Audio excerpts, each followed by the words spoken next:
ఈ రెండు మీడియా సంస్థలు కూడా మరి వాటి విషయంలో సీఎం రేవంత్ మొన్న ఖమ్మంలో మాట్లాడింది మీరు కూడా విన్నారు కదా సార్. ఆవులుగా పోల్చాడు మీడియా సంస్థల్ని, మంత్రుల్ని లేగదొడులుగా పోల్చాడు. సో ఓవరాల్గా చూడొచ్చు, ఒక సీఎం స్థాయిలో మరి ప్రభుత్వంలో ఉండి, అధికారంలో ఉండి, ప్రభుత్వ నేతగా, ప్రభుత్వ అధిపతిగా ఆయన మాట్లాడిన మాటలు మనం ఎట్లా చూడొచ్చు అంటారు? వాస్తవానికి మీడియా సంస్థలు ఆవులు అంటారా, మంత్రులు లేగదొడలు అంటారా, ఏం చెప్తారు? నేను అనేది ఏంటంటే మీడియా సంస్థలు వాళ్ళకు కొంచెం దొరికినా కూడా వాళ్ళు దాన్ని ఎక్కువ చేస్తారు. రెండవది పాలక వర్గాల మధ్యలో, పర్టికులర్ కాంగ్రెస్ పార్టీలోని మంత్రుల మధ్యలో ఒక కుమ్ములాట అనేది జరుగుతూ ఉన్నది. ఆ కుమ్ములాటలో ఇవి పావులుగా ఉపయోగపడుతున్నాయి వాళ్ళకు. ఇప్పుడు ఈ రెండు కూడా మంత్రుల కంటే పెద్దవి కాదు కదా. మంత్రులు లేగదూడలు ఎట్లయితారు, మీడియా సంస్థలు ఆ రకంగా వర్ణించడం కరెక్ట్ కాదు.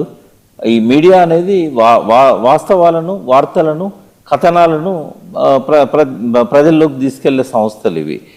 నిఘా సంస్థలుగా ఉండాల్సినవి, ప్రజల పక్షాన ఉండాల్సినవి. కానీ ఇవి చెరొక పక్షాన ప్రాతినిధ్యం వహిస్తున్నాయి. ముఖ్యమంత్రి దిక్కొకటి, ఇంకొక మంత్రి దిక్కొకటి, ఇట్లా ఉండడం అనేది కరెక్ట్ కాదు. ఆ రెండు సంస్థలకు కూడా పెద్ద క్రెడిబిలిటీ ఉన్నదని నేనైతే అనుకోను. ఎందుకంటే తెలంగాణ ఉద్యమ కాలం నుంచి ఆ రెండు సంస్థలను చూస్తున్నాం. బట్ ఏది ఎట్లున్నా కూడా ఏ మీడియా కథనం కరెక్ట్ అనేది విచారణ తర్వాతనే తెలుస్తుంది. ఓకే సార్, ఓవరాల్గా ఈ బొగ్గు గనుల టెండర్ల అంశంలో సూదిని సృజన్ రెడ్డి పేరు మరి బీఆర్ఎస్ ఈ మధ్య కాలంలో సీఎం బావమరిదని చెప్తున్నారు. అదే క్రమంలో కాంగ్రెస్ వాళ్ళు కూడా ఆయన ఉపేందర్ రెడ్డి బీఆర్ఎస్ నాయకుడు, ఆయన కొడుకు అని చెప్పి చెప్తున్నారు. ఓవరాల్గా సృజన్ రెడ్డి పాత్ర ఏంటి సార్ దీంట్లో, టెండర్ల అంశంలో ఏం చెప్తారు? అంటే అది విచారణ జరుగుతుంది తెలుస్తుంది అన్న కదా. ఇప్పుడు మనం ఏం మాట్లాడుతాం దాని మీద, రేవంత్ రెడ్డికి దగ్గర సంబంధాలున్నాయని గతంలో ఆరోపణలు వచ్చాయి. మరి ఏ రకంగా వాళ్ళు దగ్గర సంబంధాలున్నాయి మనకు తెలియదు. ఆ విచారణ తర్వాతనే సృజన్ రెడ్డి పాత్ర ఏందనేది బయటకు వస్తుంది. సార్ ఓవరాల్గా బొగ్గు గనుల వ్యవహారంలో మరి రాష్ట్ర డిప్యూటీ సీఎం కావచ్చు, అదే క్రమంలో బట్టి విక్రమార్కతో పాటు కేంద్ర మంత్రిగా ఉన్న కిషన్ రెడ్డి, సో ఇద్దరు కూడా మరి దీంట్లో వాళ్ళ పాత్ర ఏంటి, జరుగుతున్న అక్రమాల విషయంలో దానికి సంబంధించి వాళ్ళు ఏం చెప్పాలి? మరి కమిటీ అయితే కిషన్ రెడ్డి గారు వేశారు, సో బట్టి కూడా వివరించే ప్రయత్నం చేస్తున్నారు. నిజంగానే టెండర్ క్యాన్సిల్ చేయడాన్ని ఎట్లా చూడొచ్చు అంటారు, ఈ కమిటీ వేయడాన్ని ఎట్లా చూడొచ్చు? బట్టి ఓన్లీ ఆయన ఎంతసేపు మాట్లాడినా సైట్ విజిట్ అనేది రూల్ ప్రకారం మేము చేశాము అనేది చెప్పడానికి ప్రయత్నం చేశాడు. ఆ సైట్ విజిట్ సంబంధించిన ఆధారాలను అంటే ఏ డిపార్ట్మెంట్లలో సైట్ విజిట్స్ గురించి, కోల్ సంబంధించి ఎన్ఎండిసి, అట్లాగే కోల్ ఇండియా, అవి చెప్పే ప్రయత్నం చేశాడు తప్ప ఈ స్కామ్ లోతుల్లోకి ఆయన పోలేదు. ఆంధ్రజ్యోతి కథనాన్ని కూడా, అందులో వచ్చిన విమర్శల్ని కూడా పూర్తి స్థాయిలో వివరించే ప్రయత్నం చేయలేదు ఆయన. కిషన్ రెడ్డి గారు కోల్ మినిస్టర్గా సింగరేణిలో కూడా 49% వాటాదారు ఉన్నాడు కాబట్టి ఇది ఏకపక్షంగా బట్టి విక్రమార్క రద్దు చేయడాన్ని ఆయన అనుమానించాడు. అందుకే విచారణకు ఆదేశించాడు. ఇప్పుడు సింగరేణి మీద పూర్తి పట్టు కోసం కేంద్ర ప్రభుత్వం ప్రయత్నం చేస్తుంది. అది తెలంగాణ అస్తిత్వానికి ప్రమాదకరమైనది. ఎందుకంటే పూర్తి హక్కులున్న సింగరేణిని 49% వాటా చేజిక్కించుకోవడం ద్వారా సమైక్య రాష్ట్రంలో ఆ సింగరేణి మీద పెత్తనాన్ని కేంద్రం తీసుకున్నది. అయితే ఇప్పటికీ 51% రాష్ట్రానికి ఉండడం వల్ల రాష్ట్ర ప్రభుత్వం నిర్ణయాలే ఫైనల్ అవుతున్నాయి. ఇప్పుడు కనుక ఇంకో డైరెక్టర్ను పెట్టి దాన్ని పూర్తిగా వాళ్ళ ఆజమాయిషీలోకి తీసుకునేటట్టు ఉన్నట్టయితే కేంద్రం చేతిలోకి వెళ్ళిపోతుంది సింగరేణి. వాళ్ళ కొట్లాట్ల మధ్యలో ఇటువంటి అవకాశం ఇవ్వద్దని బట్టి విక్రమార్క గారిని కానీ రేవంత్ రెడ్డి ప్రభుత్వాన్ని కానీ నేను కోరుతున్నా. ఇదేదో తొందరగా రిజాల్వ్ చేసుకొని ఆ కోళ్ళు సింగరేణి బయటికి తీసినట్టయితే సింగరేణికి కొంత క్రెడిబిలిటీ పెరుగుతుంది. ఆ కోల్ ద్వారా చాలా కరెంట్ ఉత్పత్తి కావచ్చు, ఇతరత్ర కావచ్చు, వాళ్ళకి ఏదైతే షార్ట్ ఫాల్ ఉందో దాన్ని పూర్తి చేసుకోవడానికి ఉంటుంది. కార్మికులకు కూడా కొంత ప్రయోజనం ఉంటుంది. ఆ లాభాలు వాళ్ళకి డివిడెండ్స్ అవన్నీ కూడా ఇస్తూ ఉంటారు. కానీ సింగరేణి మీద ఏ రకమైన హక్కులను కూడా రాష్ట్రం వదులుకోవద్దు.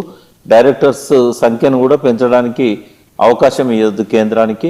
ఈ బట్టి గారి మీద వచ్చిన ఆరోపణను విచారించి అది వాస్తవమైతే కనుక పని చేయాల్సి ఉంటుంది. దానికి కారణం ఎవరో, బాధ్యులు ఎవరో. ఒకవేళ అవన్నీ మీడియా కథనాలన్నీ వాస్తవాలు కాదనుకున్నప్పుడు చట్ట ప్రకారంగా గతంలో ఎట్లయితే టెండర్స్ ప్రక్రియ జరిగిందో మళ్ళీ అదే విధంగా ఆ టెండర్స్ ప్రక్రియను కొనసాగించాలి. ఓవరాల్గా ప్రకాష్ గారు ఇప్పుడు 49% కేంద్రాన్ని, నిజంగానే 51% రాష్ట్ర ప్రభుత్వాన్ని. అయితే ఇప్పటికే 48,000 కుటుంబాలు ఓవరాల్గా సింగరేణిపై ఆధారపడి ఉద్యోగాలు చేస్తున్న పరిస్థితుల్లో ఒకవైపు ప్రైవేటీకరణ అంశము, ఇప్పుడు అక్రమాలు జరిగే టెండర్లు అనే అంశము, నిజంగా కార్మికుల భవిష్యత్తు విషయంలో మరి బీఆర్ఎస్ చేస్తున్న ఆందోళన సరైనదే అంటారా? దీంట్లో మరి కాంగ్రెస్ బీఆర్ఎస్ సింగరేణిని కాపాడింది. బీఆర్ఎస్ అనేది లేకపోతే ఎప్పుడో ప్రైవేటైజ్ అయ్యేది సింగరేణి. సమైక్య రాష్ట్రమే ఉండుంటే మొత్తం సింగరేణిని ప్రైవేటైజ్ చేసే విధంగా పావులు కదిపారు. బీఆర్ఎస్ ఎప్పుడు కూడా సింగరేణి కార్మికులకు అండగా ఉంది. వాళ్ళు బీఆర్ఎస్ వచ్చిన తర్వాతనే సింగరేణిలో కార్మికులకు అత్యధిక డివిడెండ్స్ కావచ్చు, తర్వాత వాళ్ళకు అన్ని రకాల సౌకర్యాలు కావచ్చు, వేతనాలలో పెంపు కావచ్చు, డిపెండెంట్ జాబ్స్ కావచ్చు, ఇవన్నీ కూడా ఒక రకంగా వాళ్ళకి అది ఒక స్వర్ణయుగం ఆ 9.5 సంవత్సరాలు సింగరేణి కార్మికులకు. అయితే మొత్తం చేయాల్సిందంతా చేసిందా? ప్రజల సింగరేణి కార్మికుల డిమాండ్స్ ప్రకారంగా బీఆర్ఎస్ అన్ని కోరికలు తీర్చిందా అంటే ఏ ప్రభుత్వానికి కూడా అవకాశం ఉండదు. ఇంకా చాలా కోరికలు ఉన్నాయి. వాళ్ళ పట్ల కొంత అక్కడక్కడ అంటే బీఆర్ఎస్ పట్ల సింగరేణి కార్మికుల్లో కొంత అసంతృప్తి కూడా ఉన్నది. అందుకే ఆ ప్రాంతాలలో బీఆర్ఎస్ ఎమ్మెల్యేలు కూడా గెలవలేదు. దాదాపుగా ఎక్కడెక్కడైతే సింగరేణి కోల్ బెల్ట్ ఉందో అక్కడ ఒక అస్ఫాబాద్ తప్ప ఎక్కడ కూడా బీఆర్ఎస్ గెలవలేదు. అయితే చేయగలిగినంత బీఆర్ఎస్ చేసింది. సింగరేణి విషయంలో బీఆర్ఎస్ది అది వాళ్ళ అస్తిత్వాన్ని, సింగరేణి అస్తిత్వాన్ని కాపాడే విధంగా ఉంటుంది తప్ప కాంగ్రెస్ వాళ్ళలాగా అమ్ముకొని తిందాం అన్నట్టు ఉండదు. సార్ ఓవరాల్గా కవితను కూడా ఈ టెలిఫోన్ ట్యాపింగ్ అంశంలో పిలిచి విచారిస్తారని చెప్పి కూడా ప్రచారం జరుగుతుంది సార్. ఓవరాల్గా తెలియదు, నాకు దాని మీద అవగాహన లేదు. ఎందుకంటే బీఆర్ఎస్లో ఏ నాయకుడినైనా పిలిచే అవకాశం ఉంటుంది. ఎందుకంటే ఇవి డైవర్ట్ చేయడానికి ఎవరో ఒక నాయకుడు ఎప్పుడు పోలీసులకు అవసరం.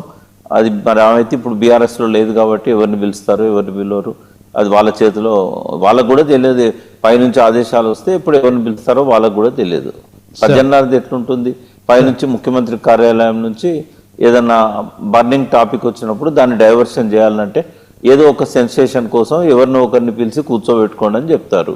ఇంకా ఆయన ఆ ప్రభుత్వంలో కమిషనర్గా ఉన్నాడు కాబట్టి ఆయనకు అవసరం ఉన్నా లేకున్నా ప్రభుత్వ ఆదేశాల ప్రకారం ఒక డే అంతా వాళ్ళని ఎంగేజ్ చేయాల్సింది అది. మీడియాని ఎంగేజ్ చేయాలి. వాస్తవాలను ప్రజలు గ్రహించకుండా పక్కదారి పట్టే వార్తలను వాళ్ళకి ప్రాధాన్యత ఇచ్చే విధంగా మీడియాని ఎంగేజ్ చేయాలి ఒక ఫుల్ డే. ఇది సజ్జనార్ గారికి రేవంత్ రెడ్డి ఇచ్చిన అసైన్మెంట్.